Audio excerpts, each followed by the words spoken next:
Hello, everybody.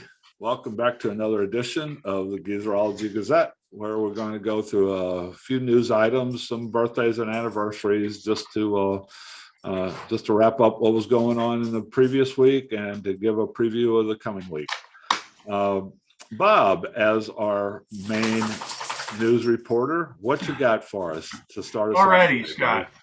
So, start out with back in the era of punk music, being labeled as a sellout was the ultimate insult to punk musicians. And in a new book coming out, that sellout thing is explored by author Dan Ozzie.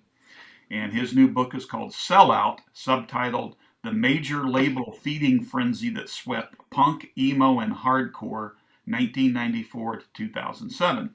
Ozzy is a music writer, and he chronicles what he calls the post-Nevermind search for the next Nirvana.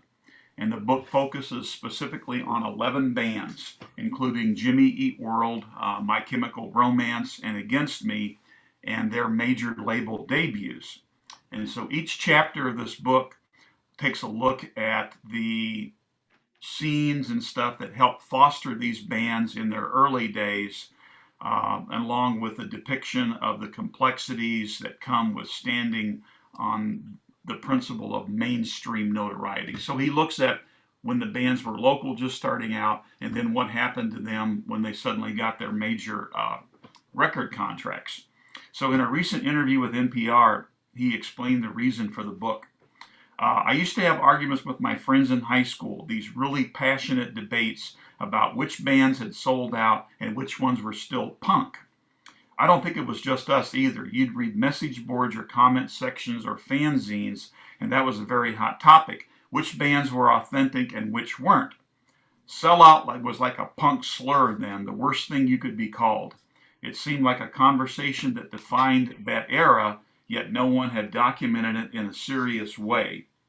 It felt like it was just floating there in the ethers, waiting for someone to reach out and pull it down. So apparently, this author has done that and takes a look at some of these seminal punk bands and whether they were actually sellouts and could you be punk and have a actual major successful recording career. So new book coming out.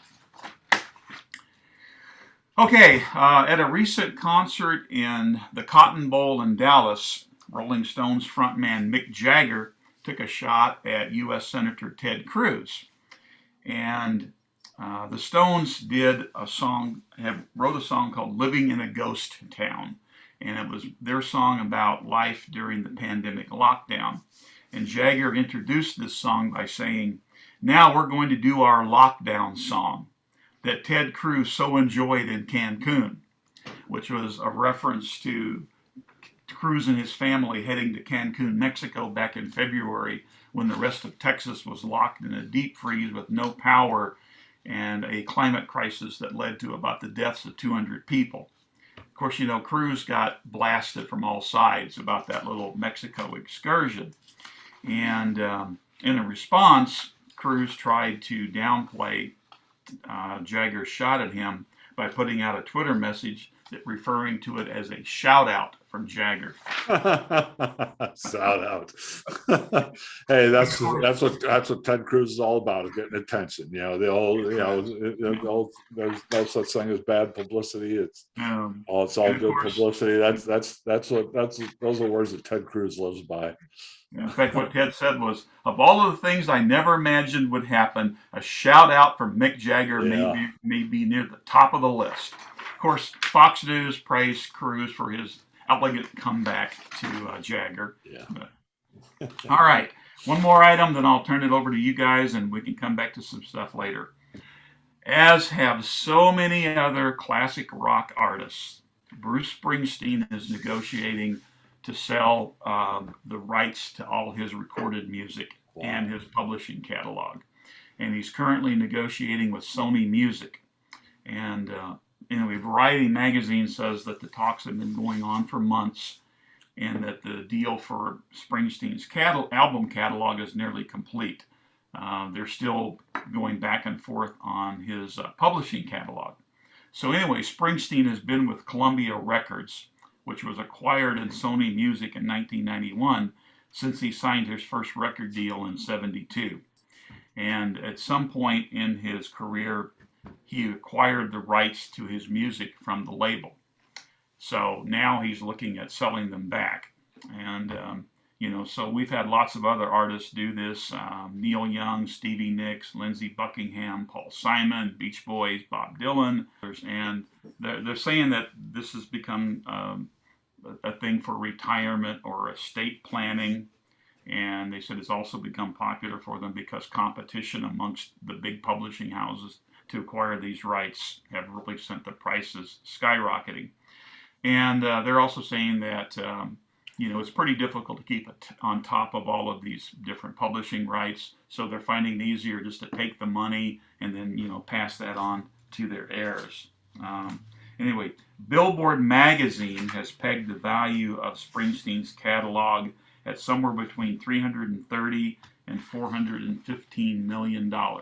So not bad for a blue collar boy from New Jersey. Wow. Yeah.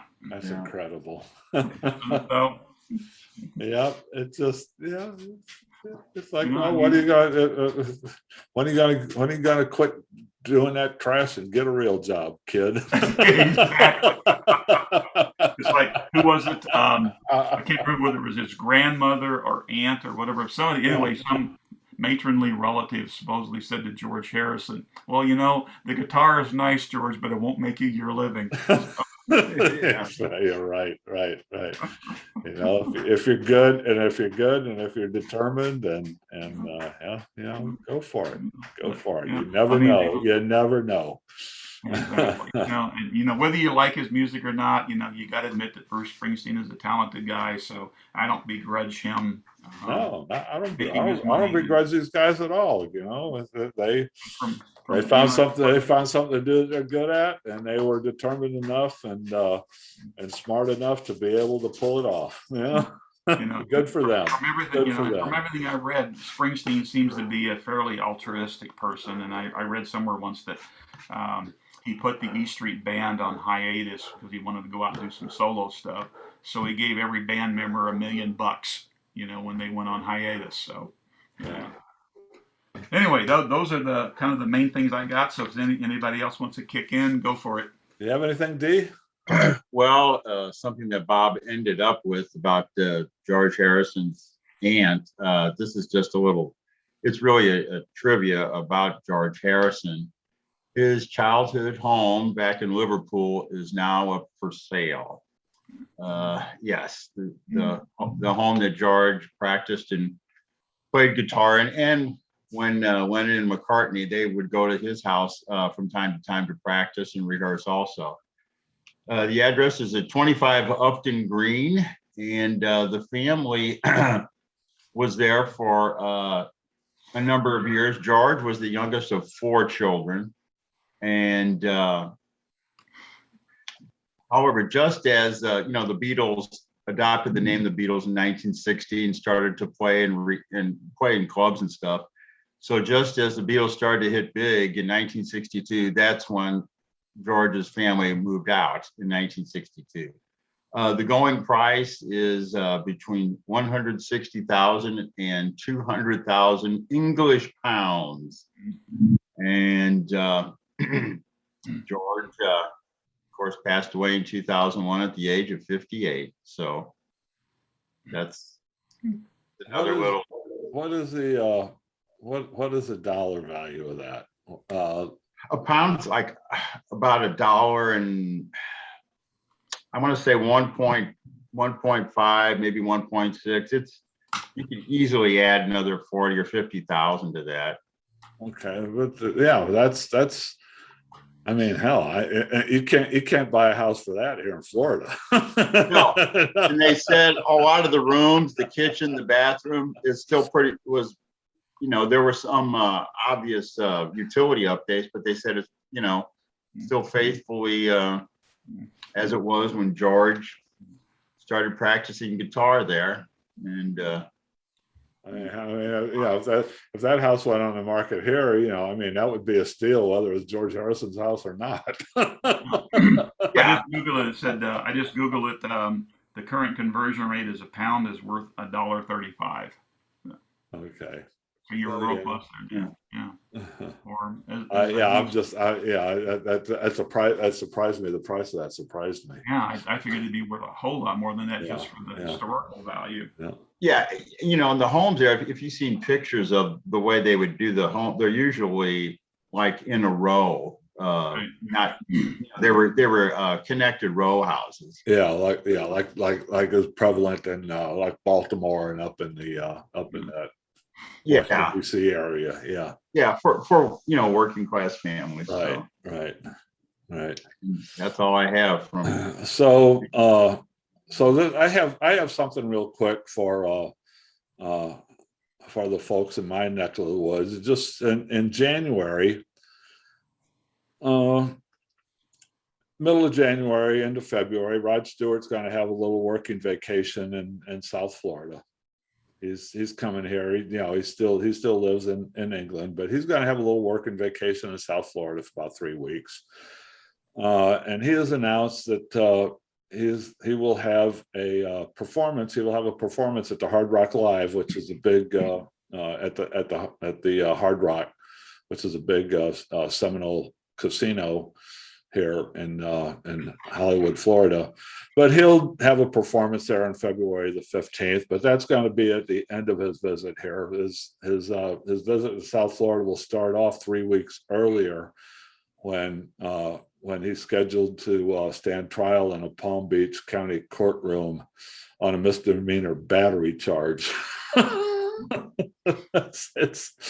It seems that Stewart has a home in Palm Beach, but at one point back in 2019, Stewart was accused of punching a security guard in the ribs when he was denied entry into a children's party, this private children's party that Stewart tried to get into, and they wouldn't let him in. He punched the security guard in the ribs, so he's going to stand trial for that misdemeanor battery charge there. And yeah, while he's here, he's going to go ahead and do a concert at the Hard Rock Live in February. Real quick, I just remember earlier this week, Dee, did you see that David Chase has finally revealed what his idea and his intention was behind that last scene in The Sopranos? That created so much controversy.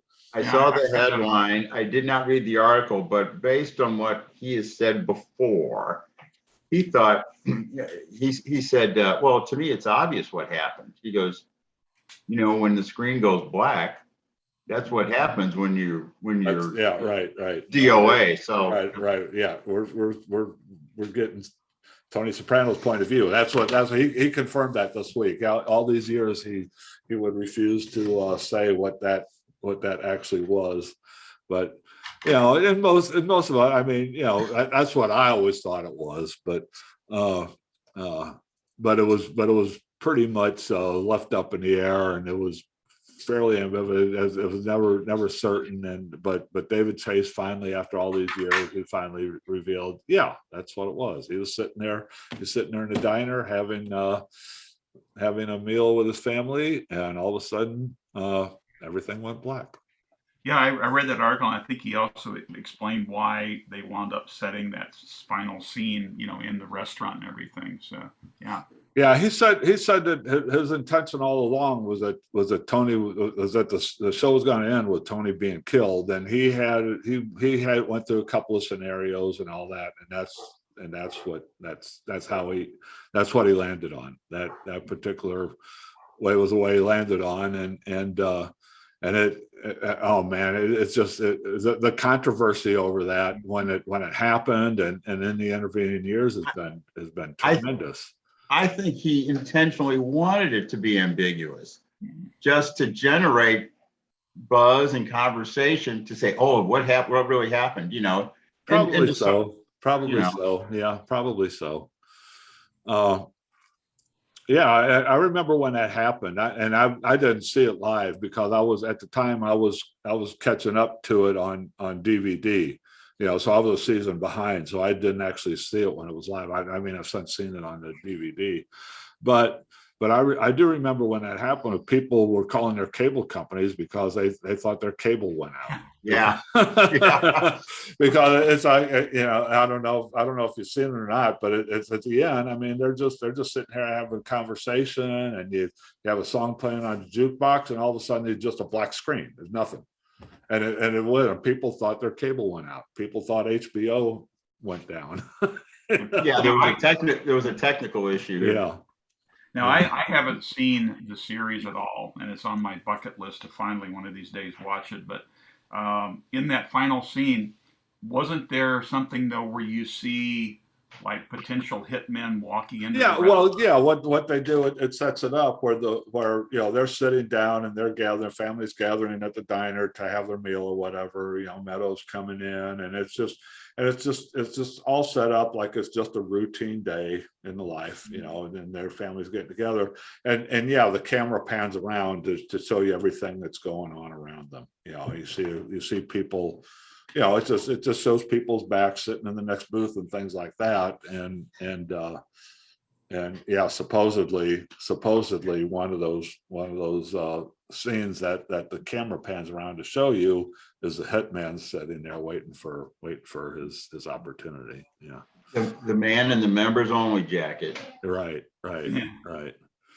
But don't let. I mean, that's obviously. I mean, this is so many years later. I don't mind throwing spoilers out there now because this has been something that's been all over the internet. So it can't be a spoiler to anybody. But if you've never seen the series, I mean, don't let that stop you from watching the series, because the thing is But the whole thing that makes the series great is that everything that is a ride you take leading up to that point. Right.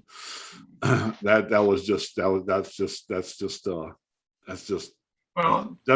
end of it. It doesn't tell you anything about what happens of the previous 7 seasons or 6. Well, it sounds like it makes more sense than the ending to Lost. So. Yeah. Yeah. Okay. Shall we get to anniversaries and birthdays? Let's do it. Okay. On Tuesday will be the 55th anniversary. This happened on 9 of November, 1966, when John Lennon went to an art exhibit at the Indica Gallery in London. The exhibition was called Unfinished Paintings and Objects, and John Lennon met the woman who put on this exhibit. Her name was Yoko Ono. That was our first meeting 55 years ago Tuesday. And the entire course of history, mankind changed. Right? Also on Tuesday is the 54th anniversary of the issuance of the first issue of Rolling Stone with John Lennon on the cover. Published in San Francisco, it featured a photo of John Lennon on the cover. He was dressed in army fatigues. He did a cameo in this movie called How I Won the War, and it was a war movie, and so they took a screenshot from that film and put it on the cover of the first issue of Rolling Stone. Also on Tuesday, 31 years ago Tuesday, is when the IRS seized all of Willie Nelson's bank accounts and real estate holdings in connection with a $16 million tax debt. I think he eventually did pay that off, but Wednesday, 66 years ago, Elvis Presley attended the country music disc jockey convention in Nashville. And after that was over, back at his hotel, one of the people who were at this country music disc jockey convention by the name of Mae Boren Axton went to Elvis Presley's hotel room and showed him and played this song for him that she had written called Heartbreak Hotel. We talked about that a little while ago, either on the anniversary of Hoyt Axton's death or his birthday, or his mother wrote that song, and I never knew that till then. Well, Wednesday was the anniversary of when she played the song for him for the first time. Thursday will be the 52nd anniversary of the day that Jim Morrison was arrested for drunken disorderly conduct aboard an airplane on a flight to Phoenix.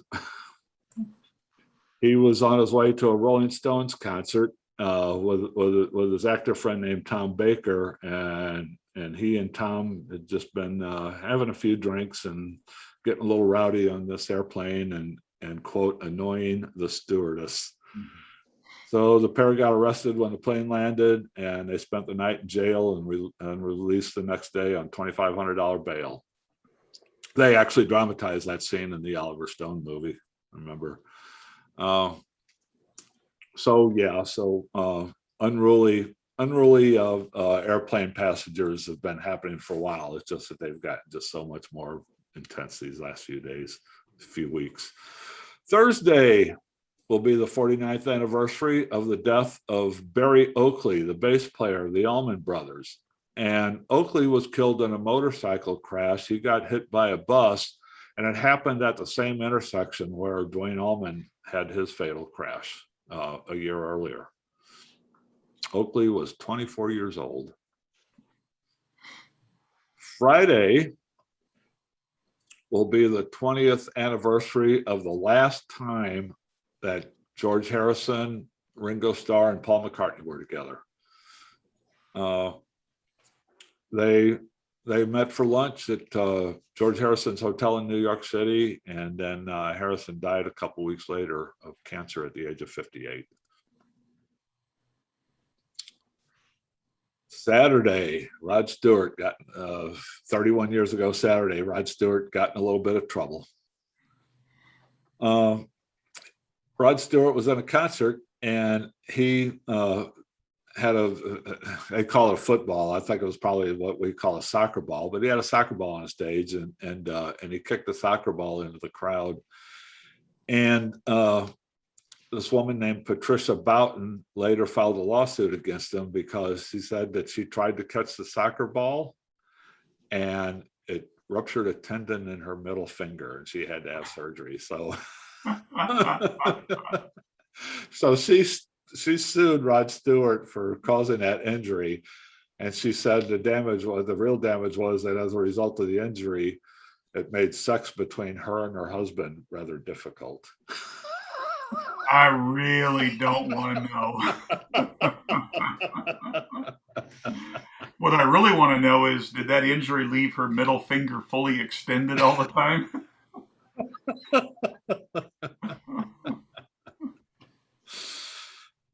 Saturday will be the 5th anniversary of the death of Leon Russell, who led Mad Dogs and Englishmen, was a long-time session pro, and later became a star as a solo act. He had a long, very productive career. He died 5 years ago in Nashville, Tennessee, at the age of 74. Birthdays today, 8th of November, 1944, Bonnie Bramlett was born, Delaney and Bonnie. Remember that they did some work with Eric Clapton, had a hit called Never Ending Song of Love. She acted a little bit, was in the movie Fame. She was in she acted in the TV series Roseanne, and she appeared in the Oliver Stone Doors movie. Bonnie Bramlett, still with us, 77 today. Today is the 75th birthday of Roy Wood, formerly of The Move. He was that was the band that he was partners with Jeff Lynne before Jeff Lynne went off to form ELO. Roy is 75 years old today. Also today, 72 years old, is Bonnie Raitt, singer, songwriter, country musician. Today is the 67th birthday of Rickie Lee Jones, who had her time in the 70s. She's probably still best known as the former beau of Tom Waits. She had a big hit in 1979 with Chuck E's in Love.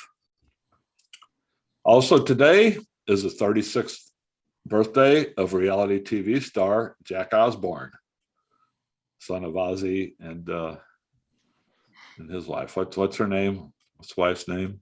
Sharon? Sharon Osbourne, yeah. Wednesday would have been the 73rd birthday of Greg Lake. Emerson, Lake and Palmer, King Crimson.